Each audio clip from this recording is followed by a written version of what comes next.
स्वागत है आपका YouTube channel concept of math में। आज जो है वेक्टर अलजेब्रा का लेक्चर नंबर 3 है। लेक्चर शुरू करने से पहले मैं थॉट शेयर करना चाहूँगा। Dream big, work hard, stay focus and surround yourself in good people, a key to achieve your M. यह सपने ऊंचे हों, कठिन परिश्रम हो, उद्देश्य फिक्स हो और हमारे चारों संगति अच्छी हो तो हम अपने एम को अचीव कर सकते हैं, प्राप्त कर सकते हैं। टुडे गोल्स: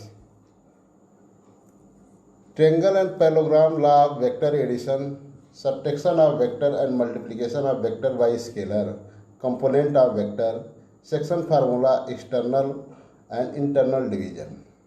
आज जो है वेक्टर एडिशन को हम ट्रायंगल और पैरेललोग्राम की हेल्प से समझेंगे। सब्ट्रैक्शन ऑफ वेक्टर, वेक्टर का सब्ट्रैक्शन समझेंगे और multiplication of vector by scalar, किसी वेक्टर का किसी स्केलर से मल्टीप्लिकेशन को समझेंगे। और कंपोनेंट ऑफ वेक्टर, वेक्टर के जैसे दो तरह के कंपोनेंट होते हैं, स्केलर एंड वेक्टर कंपोनेंट, उसको जानेंगे। और सेक्शन फार्मूला जो एक्सटर्नल और इंटरनल डिवीजन है उसको समझेंगे। अब triangle law of vector addition: if two vector are represented along two sides of triangle taken in order, then their resultant is represented by third side। जैसे यहाँ पे एक BC वेक्टर है, AC वेक्टर है, तो इसका जो रिजल्टेंट जो है थर्ड साइड BA वेक्टर होगा। जैसे BC वेक्टर का टेल्स B है, हेड C है, और CA वेक्टर का टेल्स C है और हेड A है। तो किसी वेक्टर के एडिशन के पहले वेक्टर के हेड से सेकेंड वेक्टर के टेल्स को ज्वाइन करते हैं, और जो स्टार्टिंग वेक्टर है उसके टेल्स से और जो लास्ट वेक्टर है उसको हेड से ज्वाइन करते हैं, तो ये उसका रिजल्टेंट वेक्टर हो जाता है। जैसे कोई वेक्टर, एक वेक्टर ए हो गया और सेकेंड वेक्टर बी, हमें ए बी वेक्टर प्राप्त करना है तो पहले वेक्टर ए जो शो करता है वह उसका मैग्नीट्यूड है, तो वेक्टर ए को प्लॉट करेंगे और उसी डायरेक्शन में वेक्टर बी, यानी पहले वेक्टर के हेड से सेकेंड वेक्टर को टेल्स को ज्वाइन करेंगे और जो रिजल्टेंट वेक्टर मिलेगा ये वेक्टर, यही इसका रिजल्टेंट वेक्टर आर होगा। ऐसे भी इसको समझ सकते हैं दूसरे तरह से। ये भी है कि जैसे वेक्टर के तीनों साइड का सम जो है 0 होता है, तो उसको जैसे ए बी वेक्टर, एक कोई ट्रायंगल है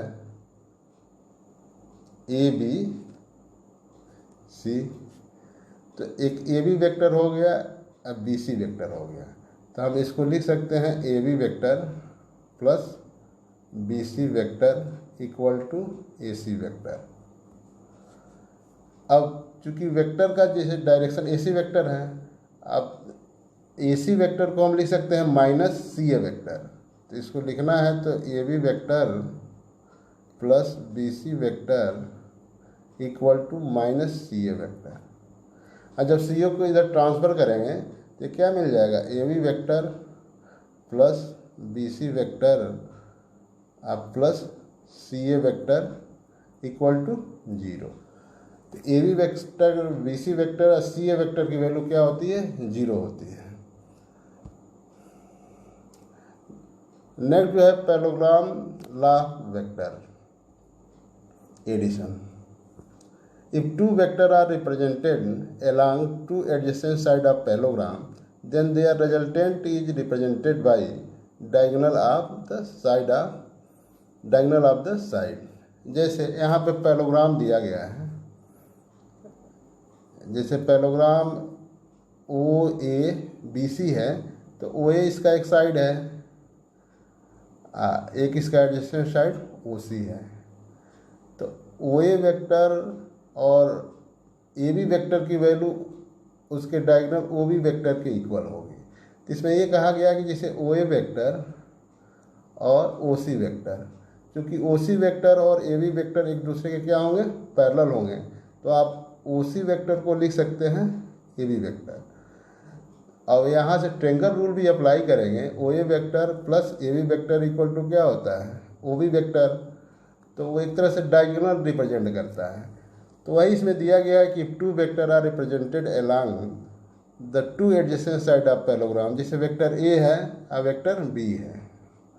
तो चूंकि ओ सी वेक्टर और ए बी वेक्टर भी लिख सकते हैं, और ट्रेंगल रूल अप्लाई करेंगे तो क्या हो जाएगा, यह ओ बी वेक्टर, यही इसका रिजल्टेंट वेक्टर होगा। तो जो रिजल्टेंट वेक्टर होगा वो क्या शो करता है, पैरेललोग्राम के डायगोनल को शो करता है। तो उसी को यहाँ पे कहा गया है। अब जो है subtraction of vector, subtraction of vector एक तरह से एडिशन ही होता है, केवल डायरेक्शन के लिए माइनस साइन लग जाता है।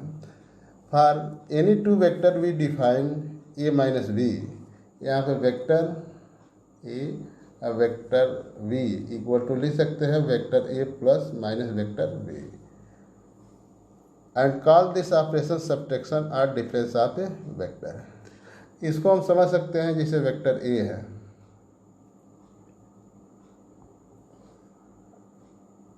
वेक्टर बी है,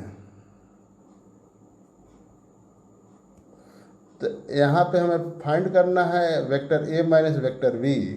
तो पहले वेक्टर बी का डायरेक्शन के अपोजिट डायरेक्शन क्या होगा, वेक्टर बी होगा, माइनस वेक्टर बी। तो यहाँ पे इस vector A minus vector B को फाइंड करना है। तो यहाँ पे वेक्टर ए प्लॉट करेंगे, जैसे वेक्टर ए का जो मैग्नीट्यूड एंड डायरेक्शन है वही वेक्टर ए होगा। ठीक ये माइनस वेक्टर बी है, वेक्टर बी ये है तो माइनस वेक्टर बी इसका अपोजिट डायरेक्शन। तो यहाँ पे माइनस वेक्टर बी, और जो यहाँ से इसका टेल हुआ ये हेड हुआ, और टेल और हेड अब इससे ये ज्वाइन करेंगे, इसकी वैल्यू मिलेगी vector A minus vector B. और वहीं vector A plus vector B निकालना हो तो वेक्टर ए हो जाएगा, जैसे वेक्टर ए और यहाँ से वेक्टर बी करेंगे तो इसकी वैल्यू क्या हो जाएगी, vector A plus vector B. तो एक तरह से एडिशन होता है, केवल डायरेक्शन चेंज करके हम इसका डिफरेंस ऑफ वेक्टर प्राप्त कर सकते हैं। अब मल्टीप्लिकेशन ऑफ वेक्टर, तो let A given vector and lambda be the scalar, then multiplication of vector by scalar lambda denoted as lambda is a also a vector. मैंने किसी भी वेक्टर को किसी स्केलर से मल्टीप्लाई करते हैं तो क्या होता है, वेक्टर होता है, और उतने टाइम्स वेक्टर इंक्रीज कर जाता है। जैसे कोई वेक्टर ए है, वेक्टर ए ये दिया गया है, हम टू वेक्टर ए निकालना है, तो ये क्या होगा, इसका जो मैग्नीट्यूड होगा इसके 2 टाइम्स हो जाएगा। डायरेक्शन वही होता है, केवल मैग्नीट्यूड इसमें इंक्रीज कर जाता है। जितना इसका लेंथ होगा इसके 2 गुना लेंथ ये 2a वेक्टर होगा। तो किसी वेक्टर को किसी स्केलर से मल्टीप्लाई करते हैं तो उतने टाइम्स यह बढ़ जाता है, और वो भी क्या होता है, वेक्टर होता है। नेक्स्ट जो है कंपोनेंट ऑफ वेक्टर, जैसे यहाँ पे ओ एक्स एंड ओ वाई कोई पॉइंट पी एक्स वाई है तो इसको वेक्टर फॉर्म में बनाना है। तो चूंकि एक्स एक्सिस पे है तो वो एक्स एक्सिस पे, अब यहाँ पे हम एक्स एक्सिस का जो यूनिट वेक्टर होता है आई होता है, तो इसको हम एक्स आई लिख सकते हैं। यहाँ पे वाई एक्सिस का इसको वाई जे लिख सकते हैं। तो जो अभी पैरेललोग्राम लॉ पढ़े हैं तो ये दोनों ये क्या हो जाएगा, पैरेलल हो जाएगा, तो इसको भी हम वाई जे लिख सकते हैं। इसके डायगोनल जैसे ओपी वेक्टर इक्वल टू आपको मिलेगा X I plus Y J. तो X and Y scalar component, इसमें स्केलर कंपोनेंट इसके एक्स एंड वाई होंगे। और वेक्टर कंपोनेंट जो है, वेक्टर कंपोनेंट इसके एक्स आई और वाई जे वेक्टर होते हैं। मैंने आई जे के साथ लिखेंगे तो वेक्टर कंपोनेंट हो जाएगा। अब पर्टिकुलर एक्स वाई स्केलर होता है तो उसको हम स्केलर कंपोनेंट कहते हैं। अगला जो है सेक्शन फार्मूला इंटरनल डिवीजन। तो यानी कोई वेक्टर, अगर कोई वेक्टर ए बी वेक्टर है, जैसे यहाँ पे किसी भी वेक्टर का पोजीशन वेक्टर लेने के लिए आप ओरिजिन को सेलेक्ट करते हैं, तो ओ ए वेक्टर है, ओ बी वेक्टर है, यहाँ पे कोई पी पॉइंट कट करती हो ए बी वेक्टर को, एक लाइन को, तो ओ पी वेक्टर की वैल्यू क्या होगी? तो यह पी जो है ए बी वेक्टर का इंटरनल पॉइंट है।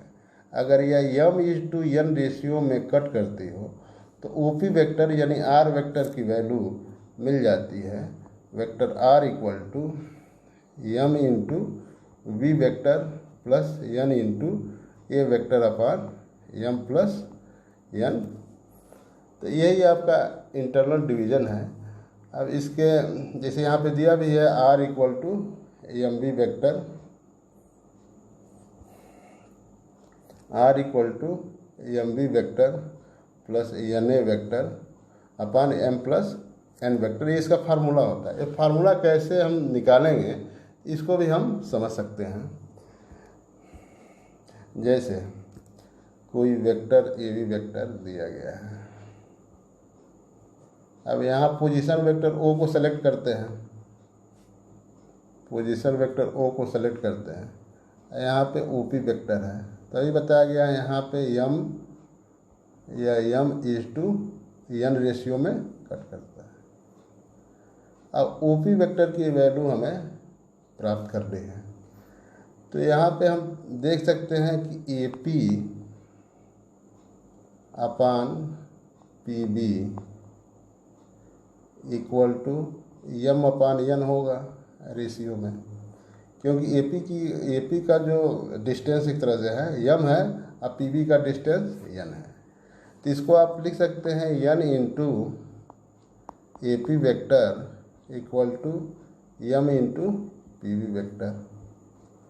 अब ए पी वेक्टर का वैल्यू निकालेंगे, जैसे position vector of P minus position vector of A, जैसे वेक्टर ए हो गया, ए वेक्टर बी हो गया।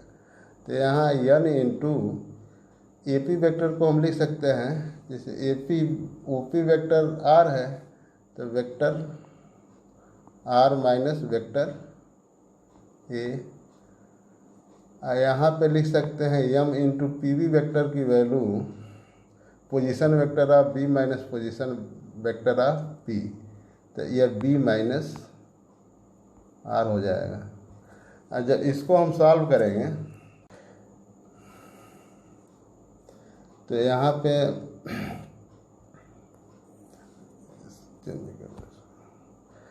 पे N R vector minus A vector equal to M B vector minus R vector, तो इसी को हम लिखेंगे तो ये मिल जाएगा N R vector minus N A vector equal to M B vector minus M R vector.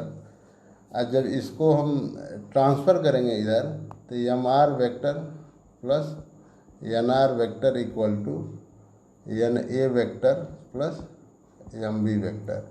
अब यहाँ वेक्टर आर कॉमन कर देंगे तो एम प्लस एन होगा, यहाँ पे M B vector plus N A vector, तो vector R equal to M B vector plus N A vector upon M plus N. तो यही आपका सेक्शन फार्मूला है, इससे हम इसको सॉल्व कर लेते हैं। अब जो है सेक्शन फार्मूला एक्सटर्नल डिवीजन। तो एक्सटर्नल डिवीजन में ये होता है कि जैसे कोई वेक्टर है ए बी वेक्टर, यहाँ पे P जो है एक्सटर्नल पॉइंट होता है।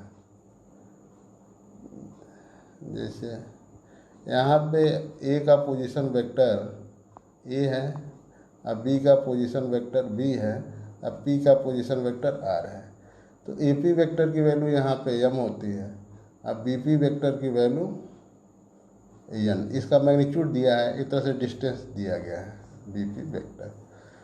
तो इसको भी आप लिख सकते हैं कि A P upon B P equal to M upon N. तो अब इसको भी मल्टीप्लाई करेंगे तो N into A P vector equal to M into B P vector होगा, क्योंकि ए बी पी एक कोलिनियर है तो इसको हम वेक्टर के फॉर्म में रिप्रेजेंट कर सकते हैं। अब ए पी वैक्टर की वैल्यू हो जाएगा N into position vector of P minus position vector of A, तो vector R minus vector A. इसका वैल्यू हो जाएगा position vector of P minus position vector of B, तो vector R minus vector B. अब इसको हम आगे लिख सकते हैं N into R vector minus N into A vector equal to M into R vector minus M into V vector.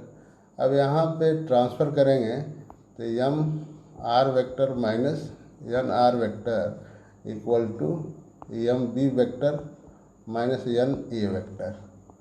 अब यहाँ पे एम कॉमन कर लेंगे, आर वेक्टर आर कॉमन करेंगे तो एम माइनस एन, यहाँ पे मिल जाएगा M B vector minus N A vector. तो वही लिख सकते हैं vector R equal to M B vector minus N A vector upon M minus N. यह एक्सटर्नल डिवीजन का आपका फार्मूला है, ऐसे ज्ञात कर सकते हैं।